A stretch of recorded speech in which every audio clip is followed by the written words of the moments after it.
Welcome to another broadcast of Habits and Money. Pitch Deck 101 LLC, powering the next generation of unicorns. At Pitch Deck 101 LLC, we specialize in market research, brand innovation, market integration, and client conversion optimization. Our team of experts is dedicated to providing the strategic insights and innovative solutions needed to accelerate growth and unlock your company's full potential. Whether you're a startup looking to attract investors and your ideal clients, or an established business ready for market expansion, we're here to guide you every step of the way. Let Pitch Deck 101 LLC fuel your journey to exceptional business success. Contact us now for a free consultation on how we can position your business to become a unicorn. Today, as usual, I have an exceptional talent in studio, and her name is Stephanie. In the event that you're wondering who exactly is Stephanie, well, let me begin by saying that Stephanie has 2 graduate's degree. She is well-trained and well-versed in business and in leadership. And if you want to be successful in business, her knowledge set, her skill set is what you need as your springboard to take you to that next level in business. Now, Stephanie also owns a business which is titled Digital Divine LLC and College of Empowerment. Stephanie has been in business for over 30 years, and she has specialized in branding, leadership development, coaching, and online training, just to name a few. So I want you to join me in welcoming Stephanie as she give us her thoughts, her insight into business and business development. Stephanie, how are you? Good morning. I'm great. How about yourself? I must say I'm so delighted to be with you today and to, really learn from you, from your rich history in business and in leadership. You have over 30 years, of experience. Although you look younger than 30, and you still have 30 years of experience in business. I want to compliment you for taking good care of yourself, and I'm happy to have you here today. Can we begin to discuss Digital Divine LLC? When one hears about Digital Divine LLC, what are some of the project activities? What do you want people to know about Digital Divine LLC? Well, it's interesting, Gary, that no one was ever supposed to know about Digital Divine. Digital Divine was originally started as a holding company for online projects that we had going on. And it emerged and came to the forefront as I moved away from focusing on just coaching, because Digital Divine was the parent company for what we call the firm, the relationship firm, the healing firm, and the launching firm. But now with the reach, that's how Digital Divine came to be. So even with that, right, it's still anchored in my personal brand. And so if you see Digital Divine, overall, it's about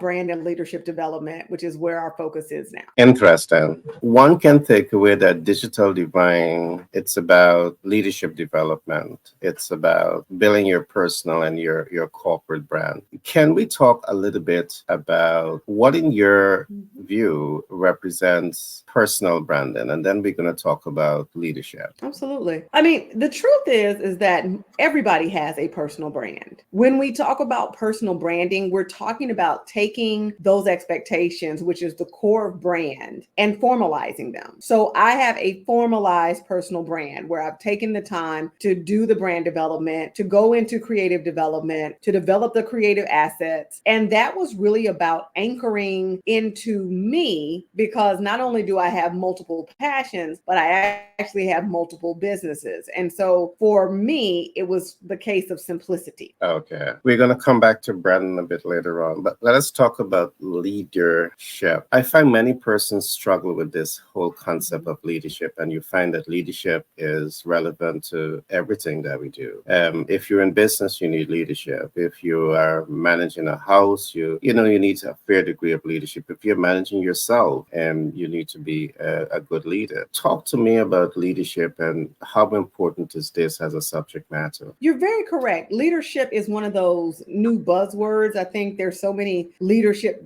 experts and leadership this and leadership that. And, what I find to be really interesting is that we don't understand that there's a definitive intersect between the leader and the success of the company or the success of the initiative or the success of the organization, I think sometimes we want to separate the two and say, oh, well, this is our leader and this is our brand, this is our organization. I'm like, no, they all go together, because the leader, whether inadvertently or inadvertently, is a representation of the culture. They're also a purveyor of the culture within an organization. And so when leaders create culture, we'll look at it from the dark side. When leaders create culture that is toxic, that is demeaning, where people feel as if their ideas are not rewarded or celebrated or even wanted, when that type of culture occurs, the people who should be evangelizing the brand, because your first line of evangelism is your team and the individuals within the organization, then that means that external to the organization, there's a narrative that's going forth that is in absolute conflict with who we're telling people we are. Wow, that is deep, but it is absolutely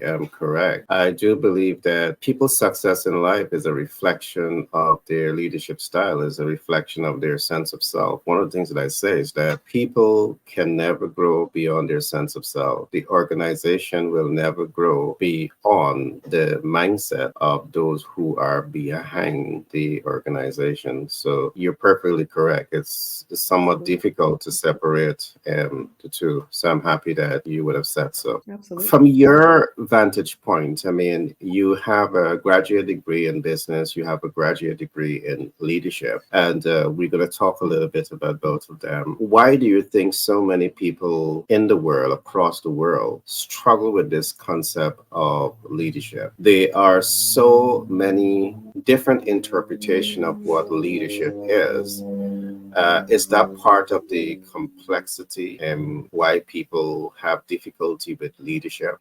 Leadership to me, it's a verb, it's not a noun. It's about, what are your thoughts? I think to answer your question, we have to look at how some people come into leadership. And for the longest time, I would dare say that many organizations, many companies operated on a platform of seniority, right? Oh, you've been here so long, here's a raise. Oh, you've been here so long, here's a promotion. Oh, you've been here so long, here's another promotion. And giving people the benefit of the doubt that the length of the organization, the length of time in the organization is synonymous with the strength and the capabilities and the will and the skill to be a leader is one of the biggest misconceptions in the world. It's no different than saying, oh, because somebody's been married 25 years, they must have the best marriage. No, their marriage could absolutely be a day-to-day living hell. That could be. And so because organizations set that precedent, larger organizations set that precedent, I believe that we have put people into leadership that have neither will nor skill. And when leaders don't want to be leaders, that is an energy that persists and is prevalent throughout the organization. It becomes malignant. It's absolutely cancerous. It's spread. When we promote and create leaders from a meritocracy, I think we see a different dynamic. We see people who are emotionally intelligent. We see people who actually have empathy for their fellow humans, their fellow team members, and it changes all of the dynamic. And so to answer your question, I think why we get leadership wrong is because we've gotten leadership wrong all along. Would it be fair to say that one of the reasons that most people tend to get leadership wrong is because they are being taught leadership or business or emotional intelligence in the theory and not necessarily in the practice? Because I think that Correct. when we teach only in the theory, we leave interpretation of what is being said open for many different things. But I do believe that when we teach it in the practice, it narrows misinterpretation, optimize a greater sense of understanding of what is being said. Do you think that is at play here too, theory versus practice? I definitely think it is. I also think that there's a fair amount of ego that we put into the construct of leadership. Look at me. I'm now a manager. Look at me. I'm a coordinator. Now I'm a manager. Now I'm in the C-suite. Now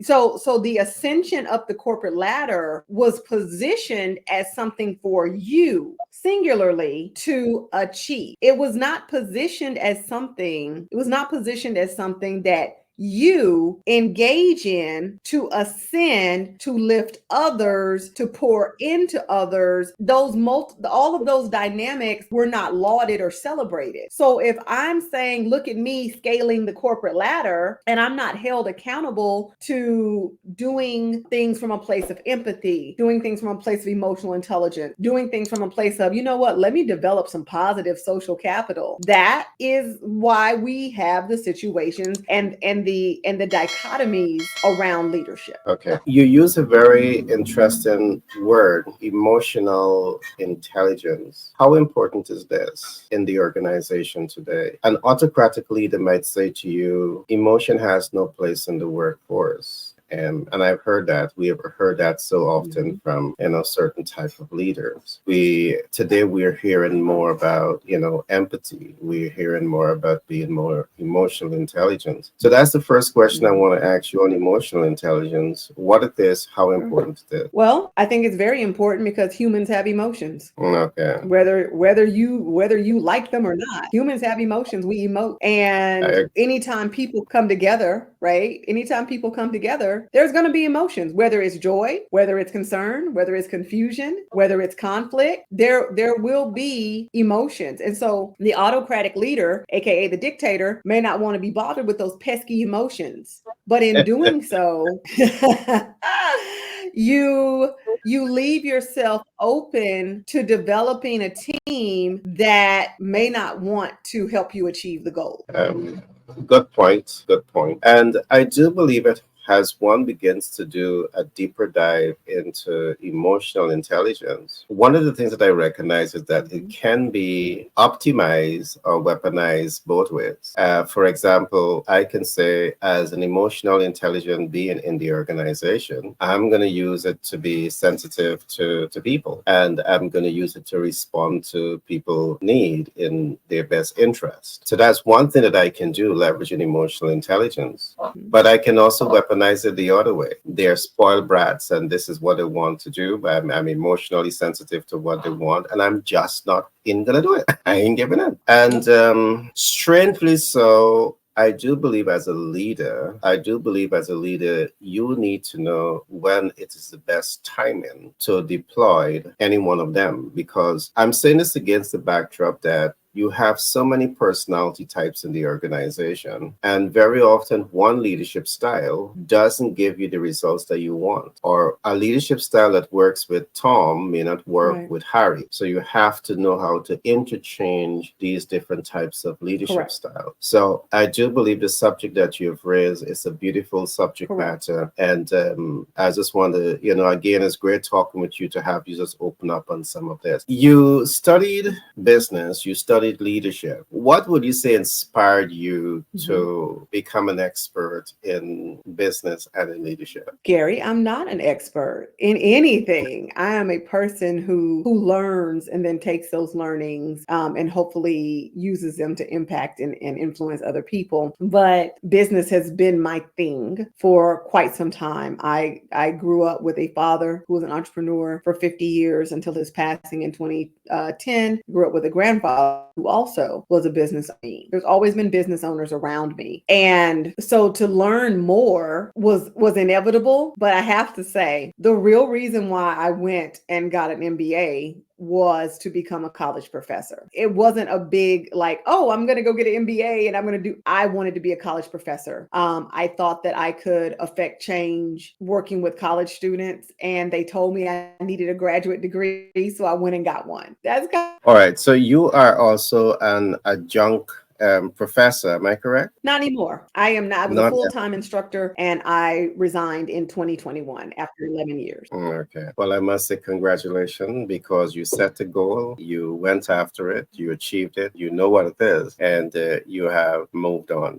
Can we talk a little bit more about your business? What are some of the services? I know that you're very much involved in branding and marketing. I know that you're very much involved in leadership. And I do believe that those are are two essential skill sets that every business needs. You start in a business, you want Mhm. to find a way to differentiate and distinguish yourself in the market. And branding is that Absolutely. one thing that helps you to accomplish that. So I want us to talk a little bit about how your organization really help businesses to develop that brand identity. I don't know if you dive into also aligning that brand to the ideal client, but I would love to know how your company actually help businesses to build that unique brand identity. Absolutely. So one of the things, so I work often as a fractional professional, fractional executive. I'm about six different positions in six different companies. It's hilarious. I have a different title for every organization I'm in, but they fall under the auspices usually of a fractional CMO or a fractional CXO. In that, what we do oftentimes is brand development strategy. That brand development strategy includes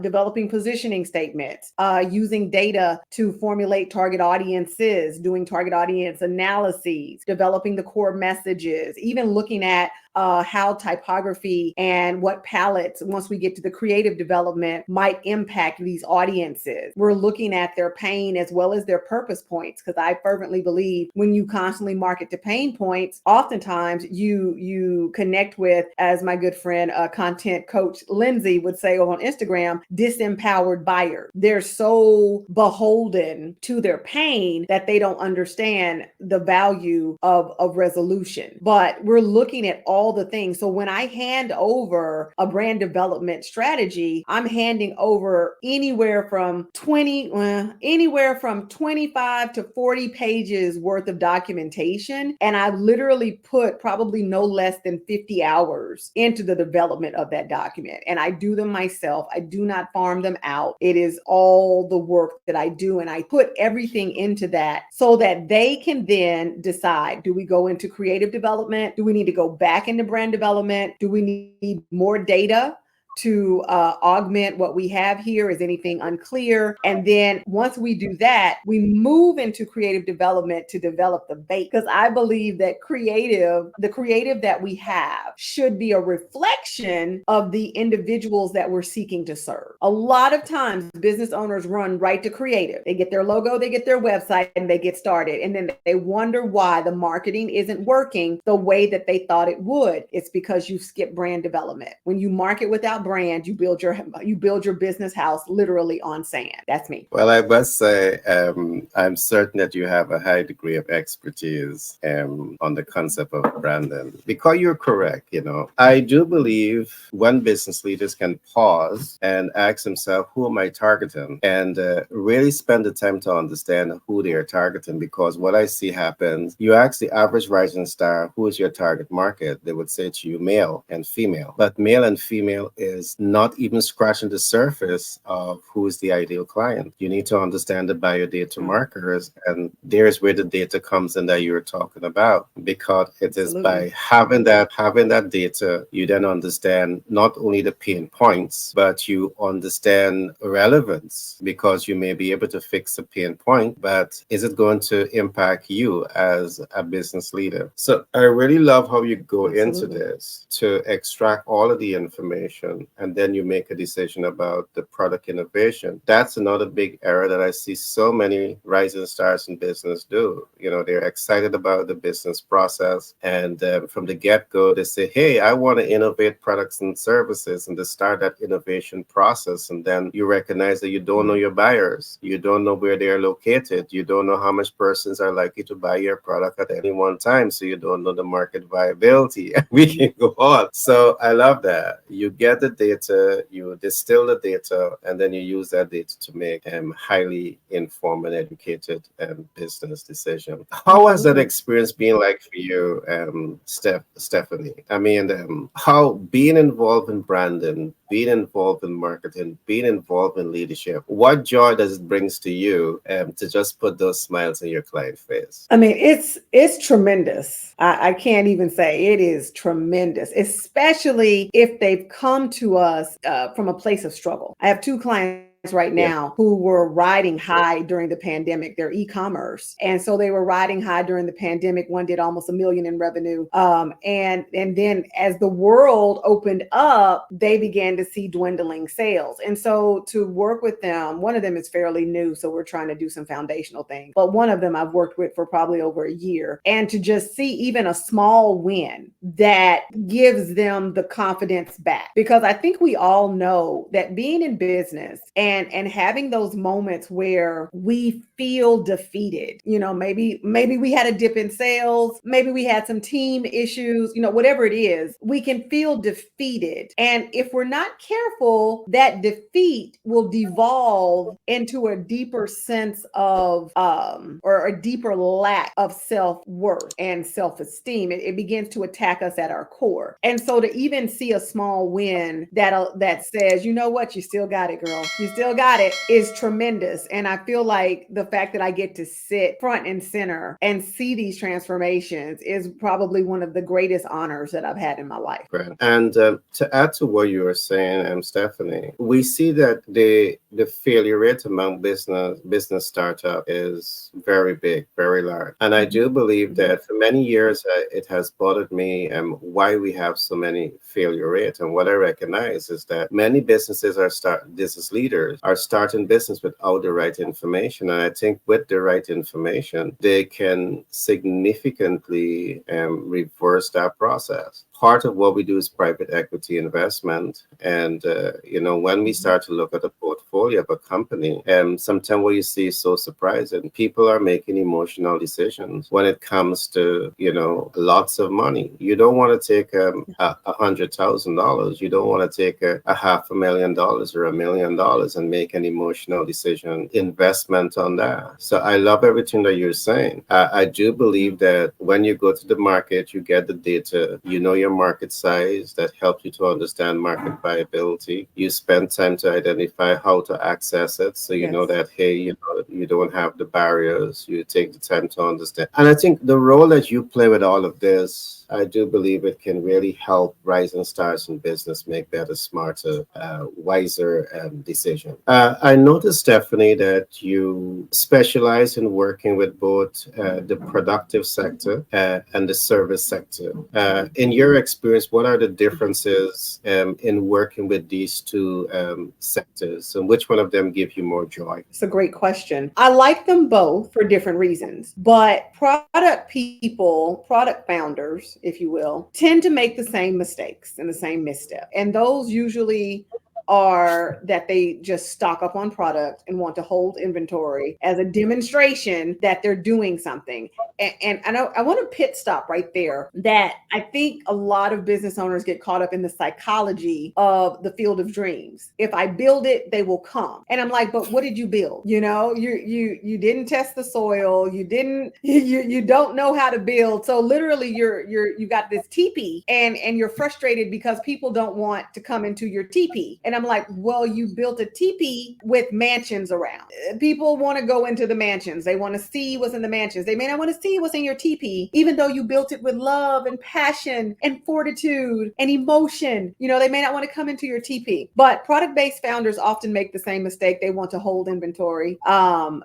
we have to get them out of that. A lot of times they also miss the elements of creative development that cause them to look professional and something and value. I always feel like the value and the visuals should align. So if you're telling me that you're, if you're artisan, if you're small batch, if you're gourmet, if you're, people love to throw these words around, but then you have homemade labels. You have a homemade looking, and when I say homemade, it just doesn't look professional. It's like something that you just threw together in Canva. Nothing wrong with Canva, but if you don't know how to use Canva, it can be detrimental to your business. On the service side, but what I do love about products is that a product is a product. So if this is your product and it's $9.99, then this is your product and it's tangible. On the flip side, with service-based businesses, it can get a little dicey in the pricing strategy. But I find the mistake that service-based people make is trying to be affordable and trying to help people. And so if we can get them out of the mindset of being affordable, because affordability is subjective, and to help people, because help is not a verb we use. It sounds like we work for free. People is not a demographic nor a psychographic, so we can't target or do anything with that. So that's really the mistake that they make across the board. And with both of them, we bring them into an understanding of, listen, this is whom you're serving. This is whom we're targeting. This is whom the messages need to go out to. I just finished a 6-week boot camp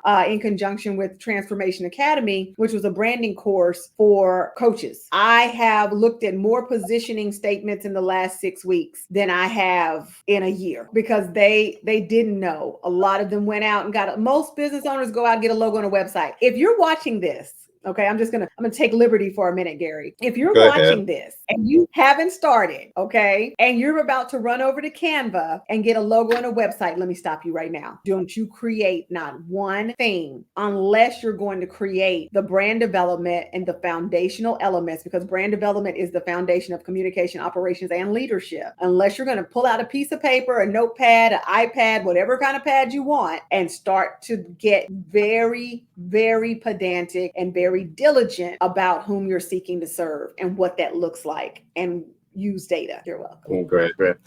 Now, there's a question I want to ask you, but I want to come back. I want you to think about it, and then I want us to look at two more things that you would have talked about early on. You mentioned that people are not demographic and they are not psychographic. I think that they are an embodiment of both, but I want you to come in a few. I want you to explain Absolutely. what you mean by that statement, but think about it. But you mentioned a couple other things that I believe you were accurate. I do believe that you said sometimes they say bill it and the consumer will come. That is a total misinterpretation, a misrepresentation of what marketing is. What is your compelling reason?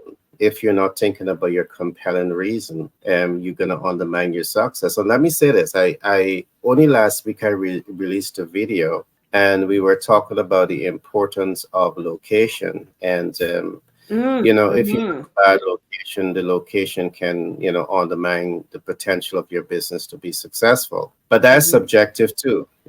That's subjective too. In the older days when we would have studied marketing and all of that, a lot of the aid to business and aid to trade wasn't available. Today you have artificial intelligence. So distance could be covered not by a person driving a vehicle. You have a driverless vehicle. The goods could be packed into that vehicle and it delivers. So distance is not a problem. Location is not a problem. But even in cases with location, I have seen that persons optimize location that might be distant, all right, and attract a striving audience. And think about it this way. There are persons that I know are in New York, and they travel like an hour and a half to 2 hours over to Central Valley, New York, just to get luxury item at 50% discount. Now, the compelling offer there is that you're going to get top brands. You're going to get access to over 150 top brands at 50% discounted price. You're going to get an opportunity to, spend a day, on a private location. So they are built in the compelling reasons. So you're right. It's not just about billing it. It's about building it, perhaps addressing some of the gaps that people have in their life, some of the weaknesses. And when they come, all of those opportunities must lie there. So you're perfectly correct. You cannot just bill it without looking at all of the other factors associated to making it work. So coming back now to your term, people are not demographic. People are not psychographic. I would love you to go into that a little bit more for me. Sure. Well, and when I say that, I'm just saying that the construct of people, if I say I want to help people, there is no demographic and psychographic that's present there. It is a group of people. And I'm like, well, what kind of people? That's when I want to get into, I need more than people. There's no product in the world that targets people. Every product in the world, every service in the world, every business in the world has audiences that are deeply steeped in demographics and psychographics. So if you tell me, I just want to help people, okay, first of all, help them do what? What kind of people? Where are they? It kind of goes back to your example of, oh, I help men or I help women. And I'm like, that's It's entirely not too enough. broad and ambiguous for us to do anything with.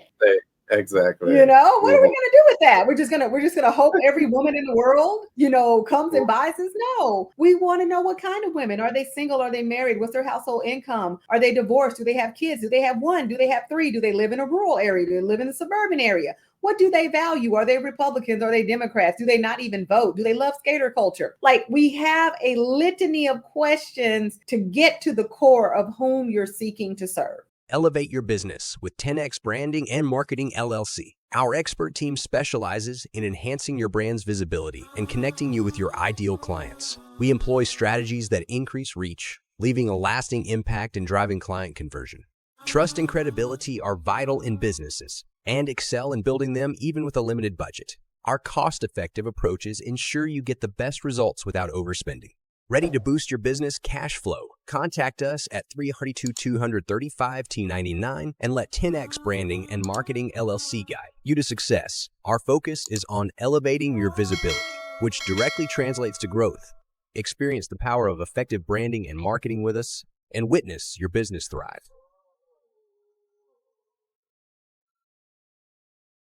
And so it can't Wow. be people. You are deep, it's all about getting to those pain points, getting to those buyer data that really helps you to understand why you should innovate a product or a service in the first place.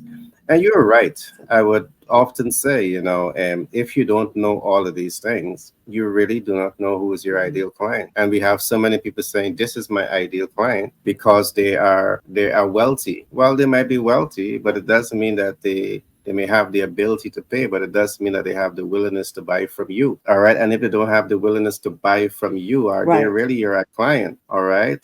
So there's a lot of noise that you would need to cut through, and to make things happen. So you're right. And this leads back to the Yeah. point. The more you take the time to understand who you're innovating for and why you're innovating for them, and how to position your products and service in front of them, and how to be know, like, and trust. It's another factor, because you might be interfacing with your ideal client, but if you're not investing in the best ways to be known, the best ways to be liked, and the best ways to be trusted, you're likely not going to make the sale. And I say this against the backdrop to, you are not just selling to people. And hear this one: the average demographic may buy from you, and they may not necessarily, make a big judgment. But if you really want to sell premium products and services to middle upper class, Mhm. your whole psyche interfacing with them has to be different, because they buy for different reasons. They buy for safety, Correct. they buy for security, they buy for all of these different things. And Correct. if you do not know how to give them the assurance of all of this, and you're not going to make a sale. And that's where the know, like, and trust comes in. So there's so many moving parts, and Absolutely. I must say it's such a pleasure talking with you to really dig So into your many. deep knowledge, on the subject matter. Now I want to move away a little bit, from the what we might want to call the academic questions. I want to come a little bit now to some of the softer side of things, and we're going to listen to some soul songs now, right? I'm kidding, right? But I want us to talk a bit about habits, and I want to talk a bit about habits that influence you to be as successful as you are. Oh, well, interestingly enough, I always use the term ritual, so I'll use it now. Okay. I'll be honest with you. There have definitely been some moments where the success was a bit fleeting. And I think that's where, the ritual of being strategic comes into play. Yeah, you have those moments and you're like, what are you doing? And you might question yourself a little bit. But I usually say you get 24 hours to do that. Then we need to, let's go look at what we did, what didn't happen. And so being willing to be wrong is a huge ritual of mine. Being willing to make a mistake, being willing to confess the mistake. Like I'm no longer activated, which is a term my good friend Honey Owens, who is an amazing therapist, uses. I'm no longer activated by being wrong. You know, my high achieving, my codependency, you know, all of those things that I'm now in recovery from and moving away from don't dictate me having to be right all the time. And so that's a huge ritual just to be able to say, hey, you know what, that result is not exactly what we thought it would be. Why is that? Versus, you know, I'm my thing is lessons versus lament. That's my real ritual. Like lessons versus lament, because if I'm lamenting that thing, I can sit there, I can grieve, I can degrade myself. Oh, how could you be so stupid? Oh my God, Stephanie, why did you do that? But there's a lesson. So let me go and extract the lesson so I can be better for me, so I can be better for those we serve, so I can be better for whomever I'm supposed to be better for. Let me do that. And so that's really a key ritual for me. Now, in terms of like the whole self-care and whatnot, I mean, major rituals for me are setting my day. I'm a huge proponent of the slow morning. I didn't know it was called that. It's just what I do. We meditate and we pray and we journal and, you know, we do those things to set our day. We don't just pop up and start moving. So I think being deeply reflective in all things and making sure that there's a balance between the work and the play. I always say you have 4 investments: your time, your talent, your treasure, and your pleasure. And making sure that I make those pleasure investments by having fun and enjoying my life and seeking balance. That's how I do what I do. And 8 times out of 10, I think it works out. Time, talent, treasure, and pleasure. Wow. Love that. In the next interview, I'm going to talk to you about what you do for pleasure. Not today. All right. Okay. You have accomplished so much of success in your life. You're an academic. You have experience as an adjunct professor. You have helped so many persons with their personal and corporate brand, and you have helped so many personal leadership.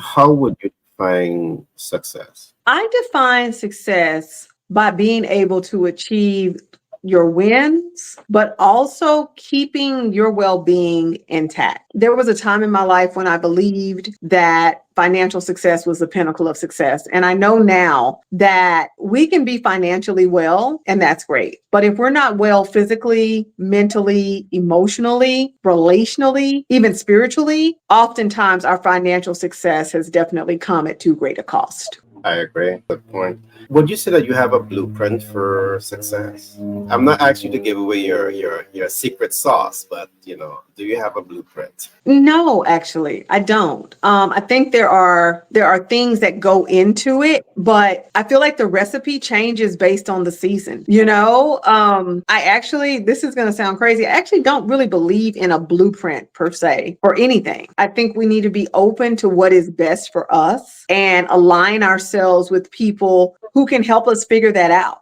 There's someone that might be looking at you today, listening to your success story, and they may be saying to themselves, well, Stephanie, she had the red carpet roll out to her, you know, and she has her master's degree in education. She has her master's degree in business, a master's degree in leadership. She has so much more. She had her mom and dad there with her. She had the whole world there supporting her. You know, I think sometimes when we look at successful people, that's a conclusion that most people may draw.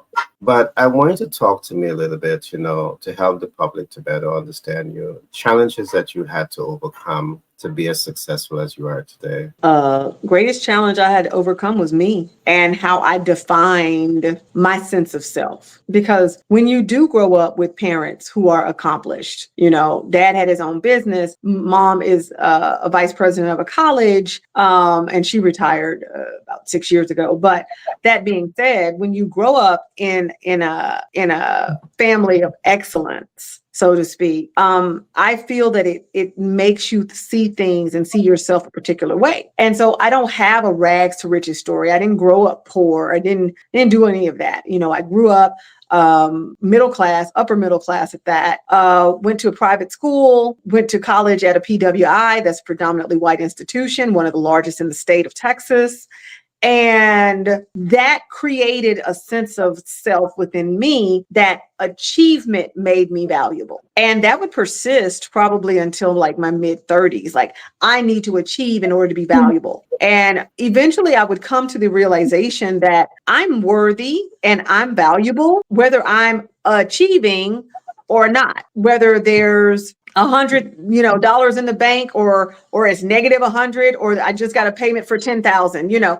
Regardless, none of those external factors can dictate my sense of self-worth the way that it used to. Because I'll be honest with you, Gary, I'm just going to be completely transparent. There were seasons in my life where, because my money wasn't doing what I needed it to do, as they say, the math wasn't mathing, I didn't feel valuable as a human. I didn't feel valuable in my own skin. And so the greatest challenge I had to overcome was the disconnection, who I am from what I accomplish, from what I have, and separating my internal value apart from my external validation. Michelle, I want to thank you so much for opening up about that, because you said something there that caused me to reflect even on myself. I could recall at one point of my life, I thought by going after academics and getting all the papers would have was part of the journey of self-discovery.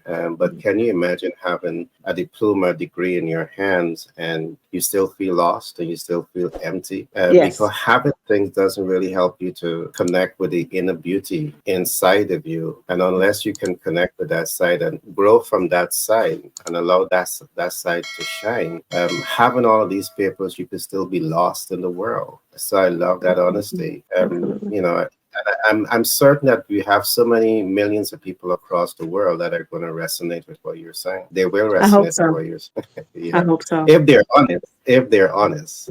True. It does take a level of honesty, and it also takes a level of courage and bravery to say, you know what, I will say to you openly, I am recovering from codependency. I am recovering from people-pleasing behavior. I am in recovery. And that took bravery and courage to decide that I can no longer have an addiction to external validation. I need to validate from within and then go from there. Wow. That is deep. That is deep, and I love it.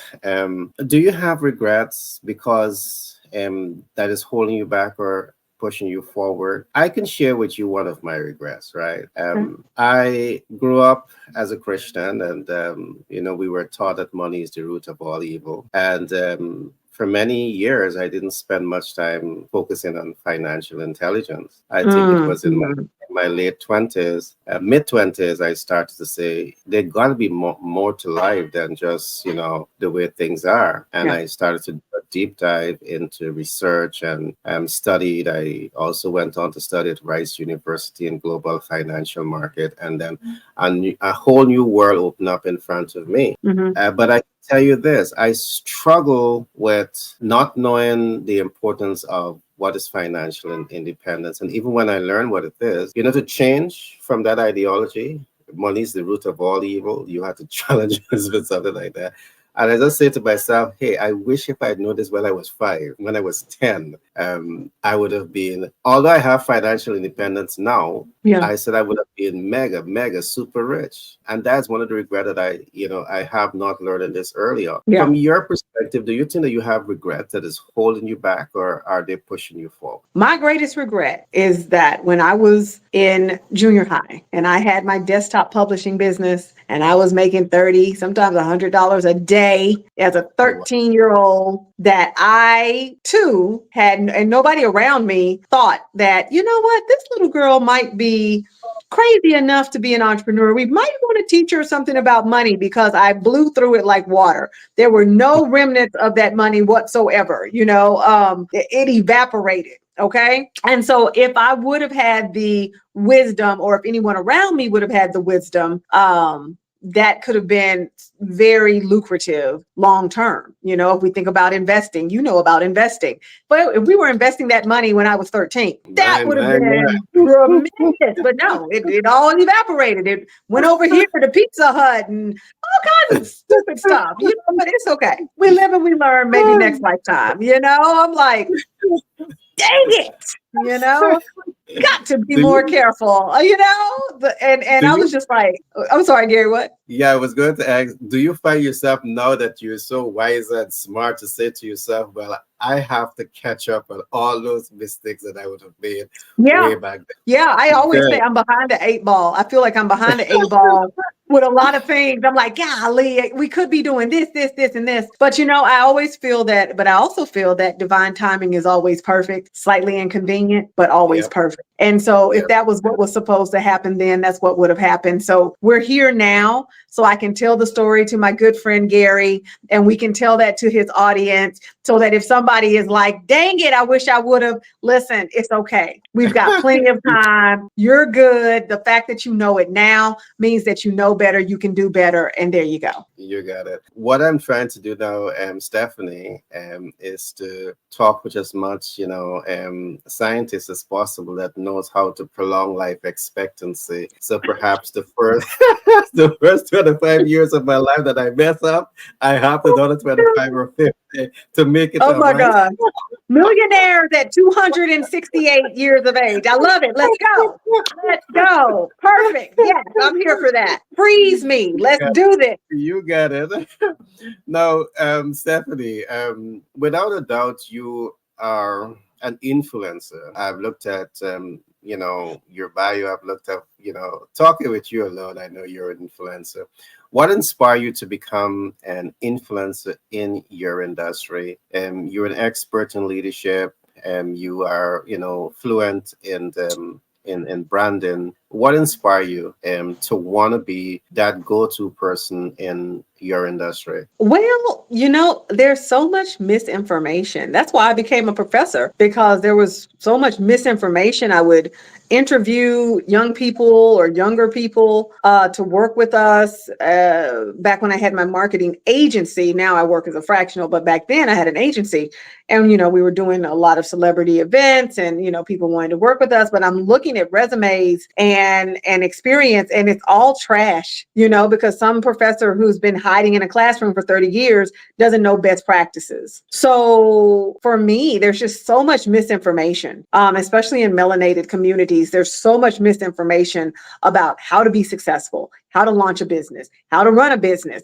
And you have people that have run businesses for 2 minutes, saying that they're business coaches and telling people to do asinine things that are just not sustainable long term, but they don't care. They just don't care as long as you drop their $10,000 for 8 weeks, or 25,000 for their 33-step program. So to me, that meant that at some point I had to become at least a beacon of information to possibly offset the misinformation. I love that. I love that. There's so many misinformation out there today, and I'm happy that you're one of the champions, one of the ambassadors that wants to correct misinformation with the right information. And in talking with you, I'm absolutely certain that you're saying the right things. All right. Just if anyone listening to this program, go back to and when Stephanie was talking about, how do you go about identifying your ideal client and the steps that you need to do, get the data. And that tells you that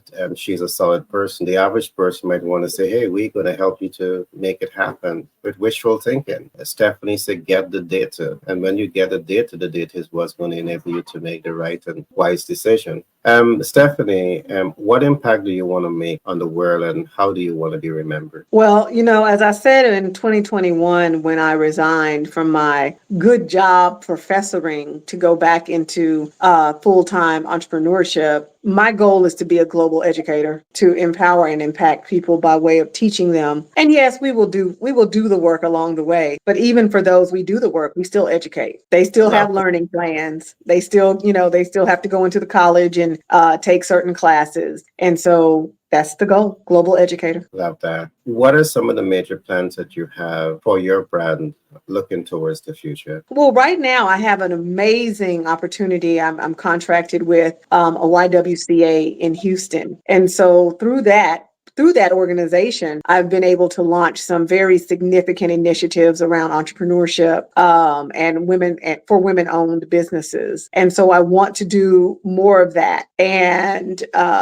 more education, more partnerships. So that is the goal, is to expand more into edupreneurship and create more partnerships that allow the College of Empowerment, as you referenced earlier, to do more sustainable work. As we look at your future plans, how important is access to capital to moving your vision forward? I know also that you work with a lot of rising stars in business.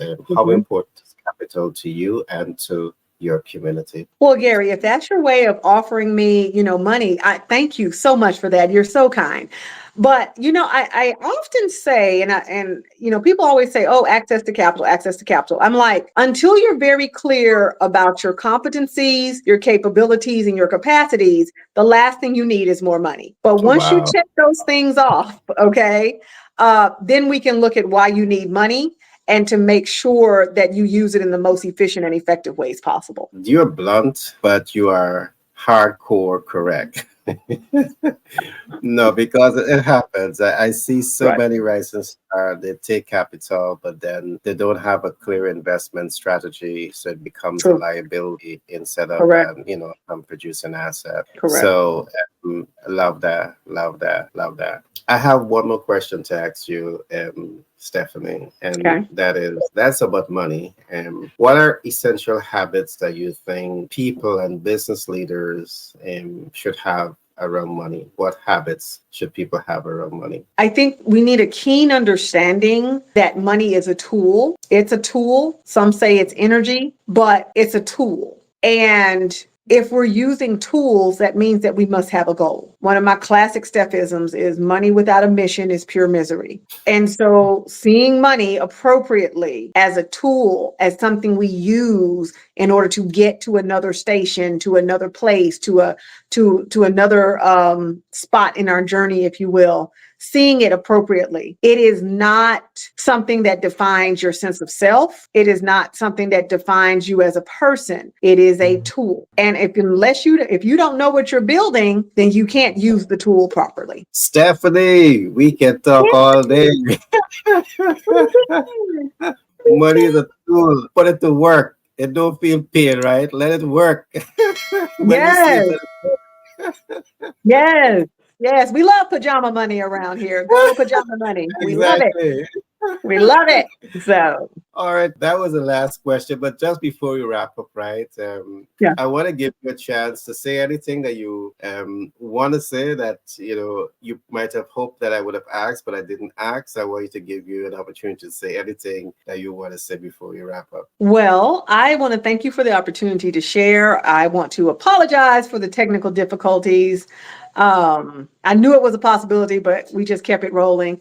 But I think at the end of the day, if anyone finds anything in this conversation valuable, let us know. And follow on Instagram, follow on TikTok, follow on YouTube. And if you really want to learn how we can serve and support you, then please visit thestephstore.com and you can start your journey there. Stephstore.com. Okay, Stephanie. We have so much more talking to do, but we'll do it at the back end. It's such a pleasure talking with you, and I'm looking forward for so much more of these conversations. Me too. Pitch Deck 101 LLC out of New York do more than just support our clients to pitch their businesses to investors access working capital at 0% APR. We also support our clients to grow and scale their businesses faster and cash flow optimize. Pitch Deck 101 LLC recent partnership with 10X Branding Marketing LLC and Global Capital Inc. out of the USA has enabled us to form unique partnership with multiple financial institutions, which means we can do even more to accelerate the success of our clients. Let Pitch Deck 101 LLC give you the support you need to pitch to investors, access capital, access new markets and grow and scale your business. Contact us now on 332-235-1099 for a free consultation.